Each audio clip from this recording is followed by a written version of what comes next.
우리 가게에 오던 한국인 아가씨들 기억 안 나? 다들 얼마나 이뻐. 그리고 한국인 아가씨들이 오빠를 보더니 관심 있어 하는 것 같던데? 오빠 한국에서 진짜 잘 먹히는 얼굴인가 봐. 그러니까 한국에 가라고. 그렇게 한국으로 떠난 오빠, 그리고 그의 부모님은 이런 말을 퍼뜨리고 다닙니다. 어이, 당신들도 여기서 고생하지 말고 자식 한 명씩 한국으로 보내. 내가 보니까 한국 별거 아니더라고. 이게 대체 무슨 말인 걸까요? 안녕하세요. 저는 태국 칸차나부리라는 곳에서 살고 있는 22살 태국인 폰티라고 합니다. 사실 저는 칸차나부리와는 전혀 연관이 없는 사람이었어요. 원래는 태국의 가장 중심지인 방콕에서 태어나고 자랐죠. 대학까지도 방콕 대학교에 다니기 위해서 정말 열심히 공부했을 정도였어요. 그런데 그랬던 제가 다니던 대학도 그만두고 시골 칸차나부리에서 살게 된 이유는 다름 아닌 한국 때문입니다. 저에게는 큰 꿈이 있었어요. 태국에는 아직도 국왕이 있고 신분제가 있는 걸 다들 아시죠?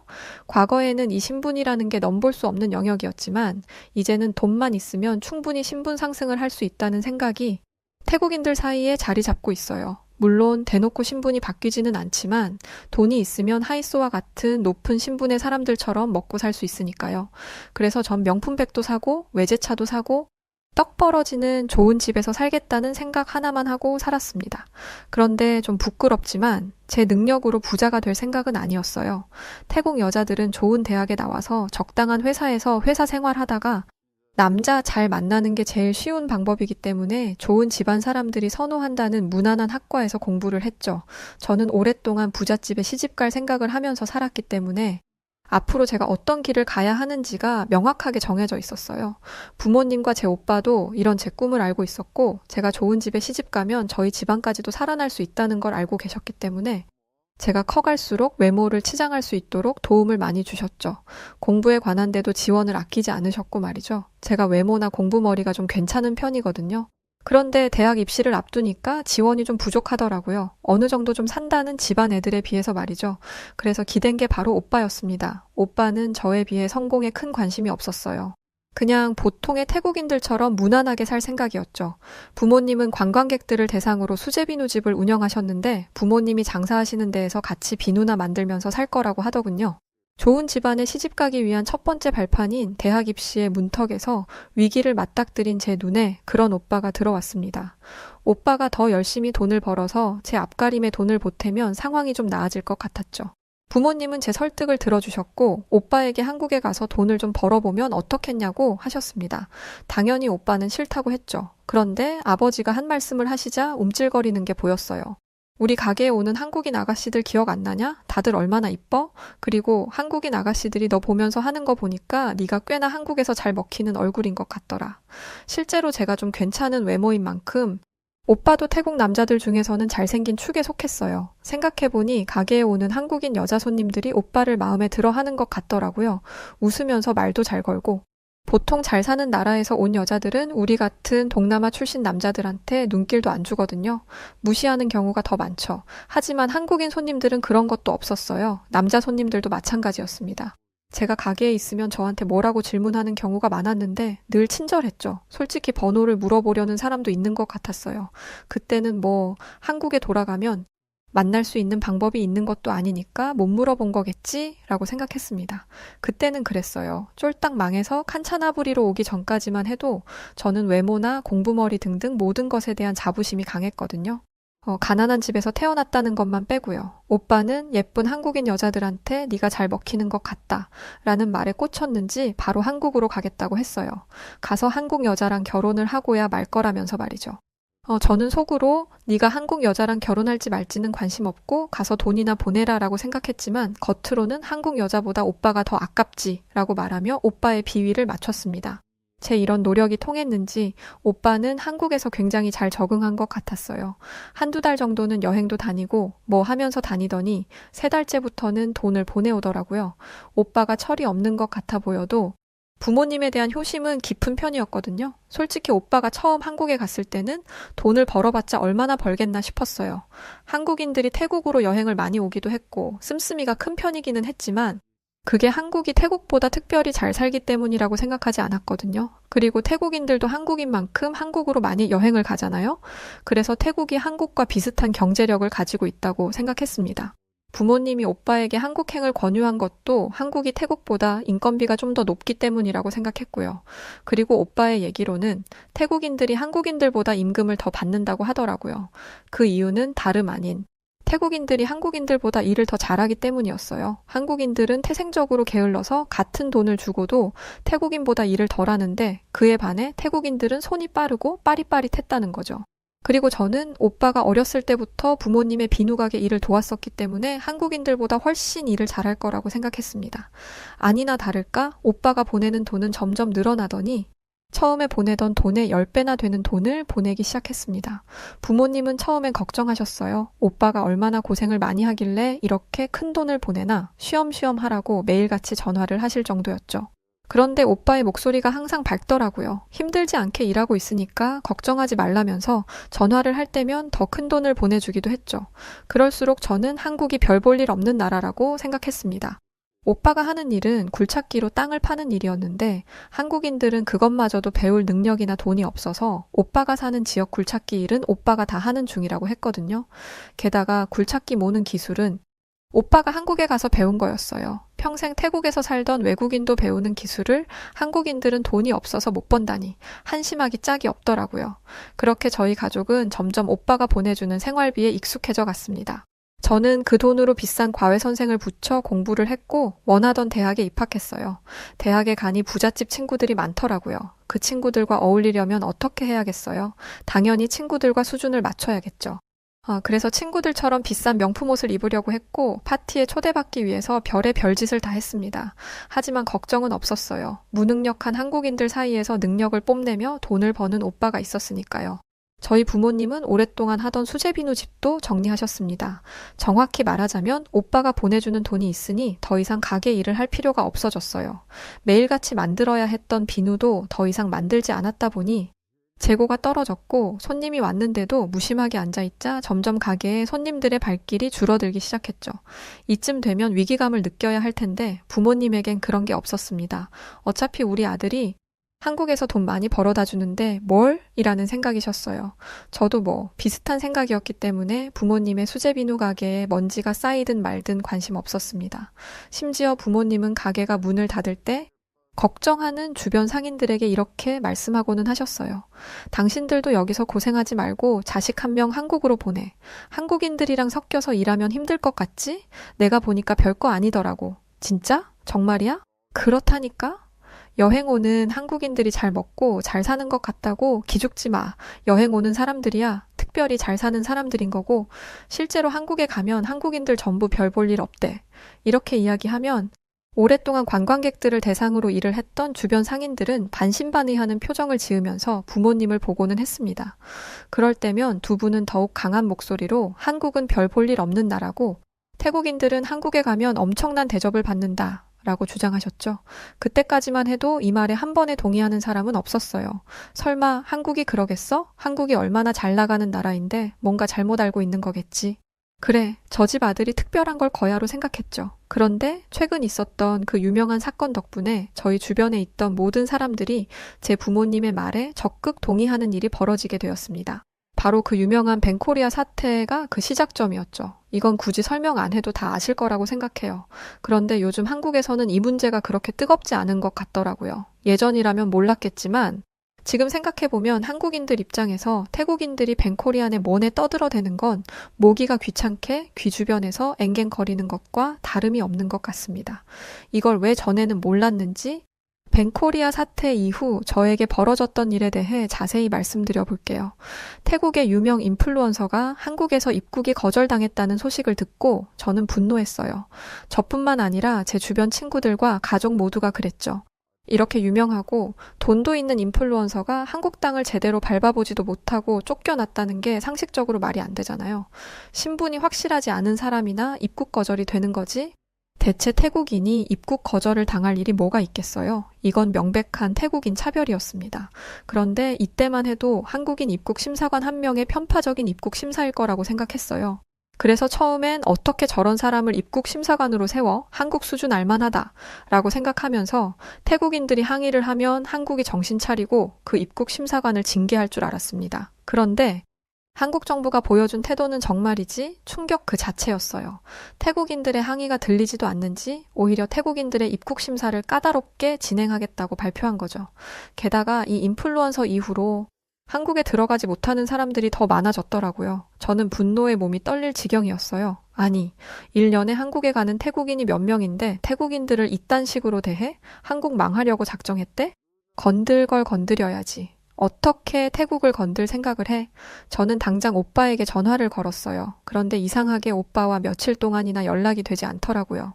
저와 부모님은 오빠가 걱정되어서 어쩔 줄을 몰랐습니다. 요즘 한국에서 태국인들을 핍박하고 있는 게 뻔히 보이는데 오빠가 한국인들에게 해코지라도 당하고 있으면 어떡하나 걱정이 됐기 때문이었죠. 분명 한국 놈들한테 잡혀 있는 게 분명해. 오빠가 일을 너무 잘해서 한국인들이 일자리를 다 뺏겼다며. 그동안 오빠한테 얼마나 질투가 심했겠어? 오빠와 연락이 안 되는 동안 별별 생각이 다 들더라고요. 한국인들이 오빠를 잡아가서 모진 고문을 하거나 협박을 하고 가두는 상상까지 했죠. 부모님과 저는 울면서 오빠의 연락을 기다렸어요. 그렇게 눈물로 밤을 지새우던 어느 날 밤, 갑자기 누군가가 집 대문을 쿵쿵 두드리는 소리가 났습니다. 그런데 문을 나가보니 깜짝 놀랄 만한 사람이 있더라고요. 바로 오빠였어요. 오빠가 처음 한국에 갔을 때보다 살이 거의 10kg 이상 빠져서는 집 앞에 와 있었던 거죠. 오빠가 갑자기 돌아온 이유는 가히 충격적이었어요. 아니나 다를까? 저희의 예상대로 오빠의 특출난 능력을 질투한 한국인들이 오빠를 괴롭히는 바람에 오빠가 도망치듯 태국으로 돌아오게 된 것이었죠.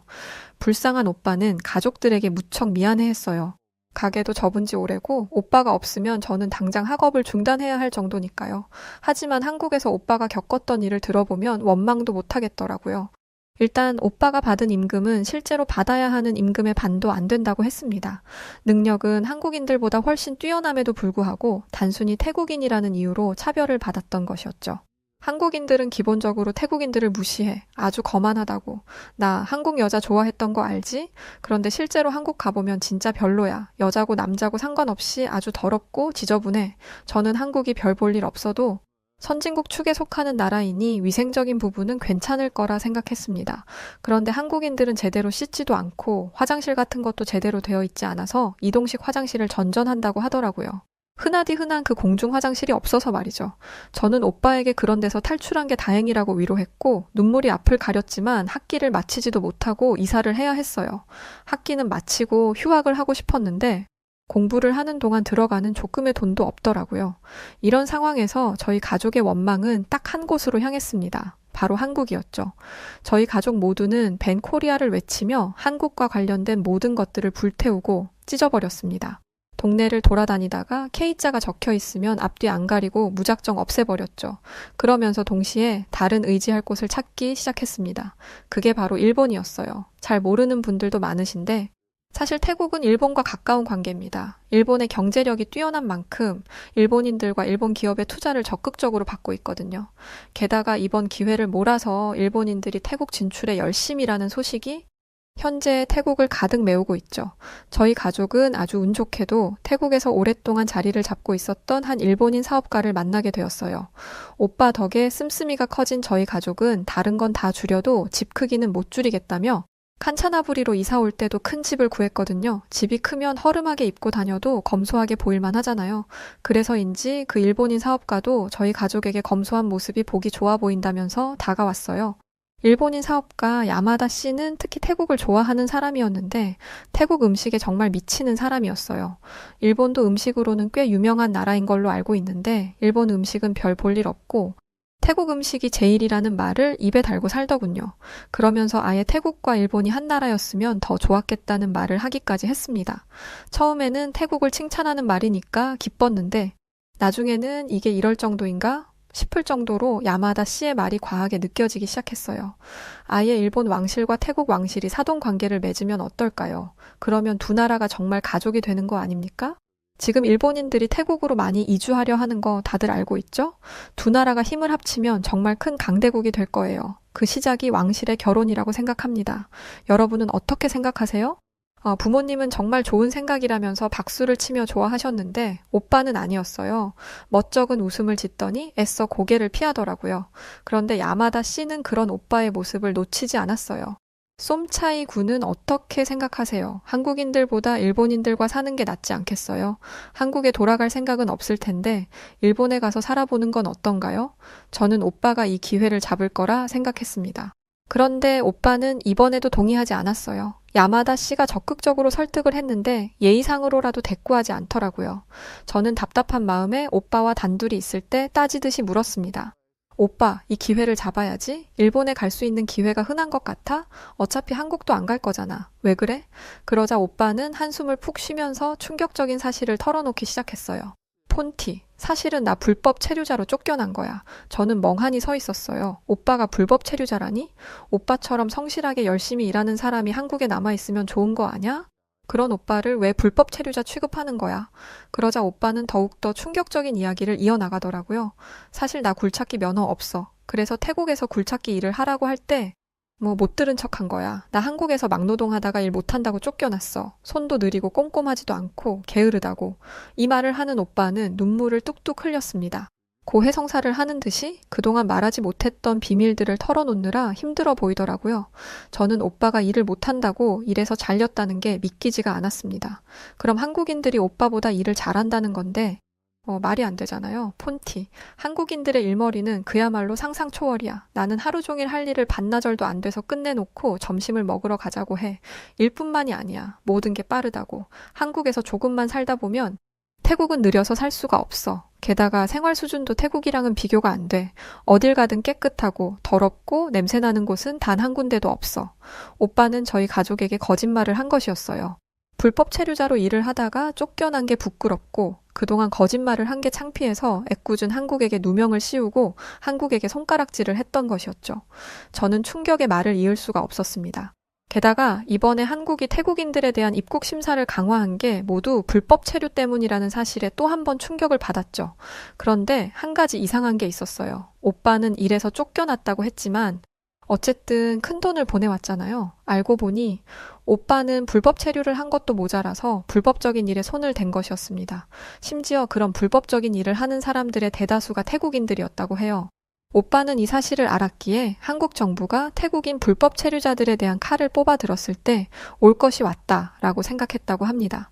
그래도 어떻게든 도망을 가려고 했는데 한국 정부의 정보력에 꼼짝도 할 수 없었다고 했죠.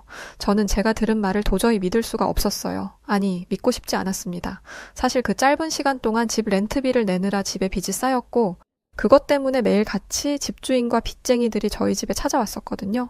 얼마 전까지만 해도 남들 부럽지 않게 살았던 우리 가족이 갑자기 이렇게 쫄딱 망한 걸 한국 탓으로 돌리면서 마음의 위안을 삼아왔는데 이게 모두 저희의 잘못이었다는 사실을 인정하고 싶지 않았습니다. 부모님도 이 사실을 알게 되셨고 더 이상 한국에 빌붙을 수 없다는 생각에 해서는 안 되는 선택을 하고야 마셨습니다. 태국과 일본이 힘을 합쳐서 다시 한국을 침략해야 합니다. 한국을 지배해서 식민지로 만들자는 거예요. 라고 주장하는 야마다 씨의 말에 동조하기 시작한 것이었죠. 야마다 씨는 태국으로 수입하고 있는 후쿠시마산 농산물을 늘려야 한다고 주장하면서 자신이 현재 그 사업을 진행 중이라고 말했습니다. 실제로 현재 태국에서는 일본에서 온 농산물들이 비싼 값에 팔리고 있어요. 저는 원산지 같은 건 중요하게 생각을 안 하고 있어서 후쿠시마산이 무슨 의미인지도 제대로 몰랐기 때문에 야마다 씨의 사업에 전망이 있다는 부모님의 말을 곧이곧대로 믿었습니다. 한국이 우리를 버렸다는 것을 알게 된 이상 저희가 의지할 곳은 일본뿐이었잖아요. 오빠는 한국에서 쫓겨나듯이 왔으면서도 한국에 돌아가고 싶어 했지만요. 저희 가족은 야마다 씨를 도와서 후쿠시마산 농산물을 수입하기 위해 발벗고 나섰습니다. 그런데 그 품질 좋은 후쿠시마산 농산물이 쉽게 구해지더라고요. 야마다 씨가 말한 것처럼 희귀하고 좋은 거면 구하기 힘들 텐데 말이죠.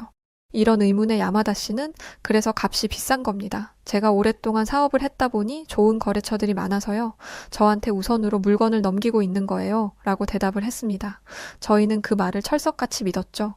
그러던 어느 날 야마다 씨가 물건을 들여와야 하는데 현재 융통할 수 있는 현금이 없다고 현금을 좀 구해달라는 거예요. 이미 저희는 야마다 씨를 도와 물건을 들여오느라 가뜩이나 빚을 낸 상태에서 더 빚을 낸 상황이었습니다. 더 이상 끌어올 돈이 없는데 돈을 빌려달라기에 무척 난감했지만 더 이상 희망이 없는 상태에서 뭘 가리겠어요. 저희 부모님은 사채에까지 손을 대서 한국 돈으로 약 1,000만 원이나 되는 돈을 야마다 씨에게 건네주었습니다. 태국을 기준으로 하면 어마어마한 금액이에요. 특히 저희 사정이라면 더더욱이요. 야마다 씨는 이 돈만 있으면 번듯한 일본 농산물 가게를 열어서 태국인들의 열광을 맘껏 누리며 떵떵거리면서 장사할 수 있을 거라고 말했습니다. 저희 가게만 후쿠시마산 농산물을 수입할 수 있도록 자기가 다 손을 써놨으면서 자기가 일본에서 돌아올 때까지 가게 인테리어를 싹 맞춰놓으라고 호언장담을 했죠. 그런데 이미 예상하셨겠지만 야마다 씨는 돌아오지 않고 있습니다. 처음엔 힘겹게 페인트 칠을 한 가게에서 하염없이 야마다 씨를 기다렸어요. 조금 늦어지는 거라고 생각했죠. 하지만 이내 희망은 사라졌고 저희는 야마다 씨에게 사기를 당했다는 걸 인정할 수밖에 없었습니다. 왜냐하면 후쿠시마산 농산물이 왜 이렇게 쉽게 수입이 되었는지 알았거든요. 후쿠시마산 농산물은 태국에서나 먹히는 거였어요. 그리고 일본은 제품을 태국에 들여올 때 후쿠시마산이라는 표시도 안 하고 있었죠. 방사능에 노출된 농산물을 먹고 싶어 하는 사람은 없을 거라는 걸 본인들도 아는 것이었습니다. 그리고 저희 말고도 후쿠시마산 농산물을 수입하는 곳은 이미 많이 있었어요. 칸차나부리에만 없었던 것이었죠. 현재 저희 가족은 매일 같이 울면서 후회하는 나날을 보내고 있습니다. 제가 이렇게 사연을 쓰는 것도 과거를 후회하고 반성하는 것 중에 하나예요. 부모님은 장사를 접은 걸 후회하고 계세요. 돈이 좀 있다고 해서 그때 가게를 접는 게 아니었다고 말이죠. 저도 마찬가지예요. 오빠가 보내준 돈을 부잣집 친구들과 놀고 먹는데 쓰는 게 아니라 잘 모아뒀다가 미래를 대비했더라면 상황은 조금 달라지지 않았을까 후회하고 있죠. 오빠는 말할 것도 없습니다. 왜 자기가 불법적인 일을 저질러서 이 지경까지 되었는지 매일 술을 마시며 흐느끼고 있어요. 합법적으로 일을 했더라면 힘들겠지만 비자도 받았을 거고 그러면 이런 일도 없을 거라면서 말이죠. 게다가 한국 여성분들의 아름다운 외모와 교양에 반해서 꼭 한국 여자와 결혼하겠노라 다짐했었는데 지금까지 단 한 명의 한국 여자도 오빠의 추패 반응을 안 했다고 하더라고요. 이게 한이 된다면서 자기는 꼭 한국에 돌아가야 한다며 울고 있어요. 그 와중에 저한테 한국 남자들이 가게에서 너한테 관심 있는 듯 친절하게 굴었다고 했지? 한국 남자들은 기본적인 친절이 몸에 배어 있어. 네가 태국 남자들한테 익숙해져 있어서 그래. 넌 한국 여자들 발끝도 못 따라가. 라면서 술주정을 하더라고요. 오빠는 여동생의 예쁜 외모를 자랑스럽게 여겼는데 취중진담으로 이런 얘기를 할 정도라면 진심임이 분명했어요. 저는 제가 태국에서 좀 먹히는 얼굴이라고 자신만만해했던 게 부끄럽게 여겨졌습니다. 얼굴이 시뻘개지면서 제가 지금까지 근거 없는 자신감으로 한국과 저를 비교하고 있었는지를 깨달았죠. 가족들만 이 사실을 알아서 다행이다 싶을 정도죠. 매일을 눈물로 지사해 우는 건 비단 저희 가족만의 일이 아니에요. 저희 어머니가 한국을 비하하고 욕했을 때 동조했던 모든 상인들 전부 땅을 치고 후회 중입니다. 처음 벤코리아가 시작됐을 때 한국 관광객들을 전부 내쫓고 한국인 관광객들이 선호하던 물건들을 다 내다 버렸거든요. 그 대신 중국인과 일본인들이 좋아하는 물건들로 채워 넣었는데 중국인들은 물건은 살 생각도 없이 행패만 부리고 일본인들은 태국 물건은 질이 안 좋다며 무시하고 거들떠도 보지 않습니다. 특히 중국인 관광객들에 대해서는 할 말이 정말 많아요. 한국인들이 더 이상 태국에 오지 않는다는 걸 알고 자기들이 갑이라는 사실을 철저하게 이용하고 있기 때문이죠. 관광지에서 물건을 깎아달라며 행패를 부리는 건 물론 뉴스에 나왔듯이 길거리 곳곳에서 바지를 내린 채 똥을 쌌습니다. 원래 이 정도는 아니었어요. 그런데 자기들이 눈치 볼 사람들이 없어지니까 스스럼 없이 지저분하고 더러운 짓을 숨기지를 않더라고요. 원래 그런 족속이었던 거죠. 제가 본 가장 충격적인 장면은 길거리에서 대변을 본 뒤 두리번거리다 누군가가 잠깐 벗어서 의자에 걸어둔 옷을 가져다 뒤처리를 하는 것이었습니다. 저는 제 눈을 의심했어요. 지금 내가 있는 곳이 현실이 맞나? 라고 생각하며 눈을 비볐죠. 그런데 끔찍하게도 제가 본 장면은 현실이 맞았습니다. 그 오물이 묻은 옷을 그대로 들고 가는 태국인을 보니 안쓰러워서 눈물이 날 지경이었죠. 금방 가서 사실을 알려주니 옷의 주인은 구역질을 하며 옷을 버려버렸어요. 저는 이런 현실을 마주할 때마다 왜 우리가 이런 꼴이 되었는지 땅을 치고 후회하고 있습니다. 한국을 별거 아닌 나라라고 무시하고 교만하게 굴었던 과거의 저를 잡아다가 그 입을 아주 꼬매버리고 싶을 정도예요. 그 정도로 한국이 그립습니다. 태국인들이 불법 체류를 많이 해서 이런 일이 일어난 거라는 걸 태국 정부가 계속해서 말을 하고 있는데 사람들은 듣지 않고 있습니다. 태국 정부는 중국과 함께 한국을 침략한다 어쩐다 하는 헛소리만 늘어놓더니 이제 와서 정신을 차렸는지 한국 눈치를 보며 비위를 맞추고 있는데 국민들이 따라주지를 않아요. 지금 우리가 납작 엎드려서 한국이 태국에게 조금이라도 마음을 풀기를 바라야 하는 입장인데 어딜 감히 잘났다고 벤코리아라는 소리를 짓거리고 있는지 모든 사실을 아는 사람의 입장에서 답답하기만 합니다. 물론 벤코리아를 멈춰야 한다고 주장하는 사람들도 있어요. 여러분, 우리는 지금 위기에 봉착해 있어요. 정신 차려야 합니다. 한국을 적으로 돌려봤자 저희에게 좋은 게 하나도 없다고요. 이런 주장을 하는 사람들은 대부분 관광업계에 있거나 관광객들이 자주 오는 곳에서 장사를 하는 사람들이죠. 그런데 전혀 연관 없는 사람들은 이러한 외침에 분노하고 있습니다. 이 매국노가 지금 한국을 감싸는 거야? 한국은 태국을 무시하고 있어. 우리 태국이 한국에게 빌빌거린다는 게 말이 돼? 우리한테는 친구 나라가 있다고. 그들이 말하는 친구들은 중국과 일본이겠죠. 중국은 태국 국방부 장관이 한국 30분이면 쑥대밭으로 만들 수 있다라고 말을 하자마자 꼬리를 자른 놈들이고, 일본은 방사능 폭격을 맞은 후쿠시마산 농산물을 고급 농산물인 척 속여서 팔고 있는 사기꾼들입니다. 이런 나라를 믿는다는 것 자체가 한심하고 화가 나고 미래의 태국이 어떤 모습이 될지 불안하기만 하네요. 저는 과연 방콕 대학으로 돌아갈 수 있을까요? 이젠 어떻게 살아야 할지 정말 막막하기만 합니다. 시간을 돌릴 수만 있다면 가족들과 함께 수제비누 가게를 하던 때로 돌아가고 싶어요. 하지만 그러기 위해서는 한국이 태국을 조금이나마 가엽게 봐주길 바라는 수밖에 없겠죠. 부디 제 사연으로 한국인 분들의 화가 조금은 잠잠해지길 간절히 바랍니다. 물론 저희의 외침이 귀찮은 파리소리처럼 느껴지시겠지만요. 네, 오늘 사연 여기까지입니다. 요즘 태국 사연이 많아요. 뒤늦게 깨닫고 반성하는 이야기들이 대부분인데 아무래도 이제 경험을 해보고 나니까 한국과 사이가 좋지 않으면 안 되는구나 라는 걸 안 것 같네요. 자, 그럼 오늘 사연 어떠셨나요? 사연이 좋으셨다면 구독과 좋아요 부탁드리고 저는 더 좋은 영상으로 다시 찾아뵙겠습니다. 그럼 지금까지 여우튜브 송은지였고요. 영상 끝까지 봐주셔서 고맙습니다. 그리고 감사하고 늘 사랑합니다. 당신만의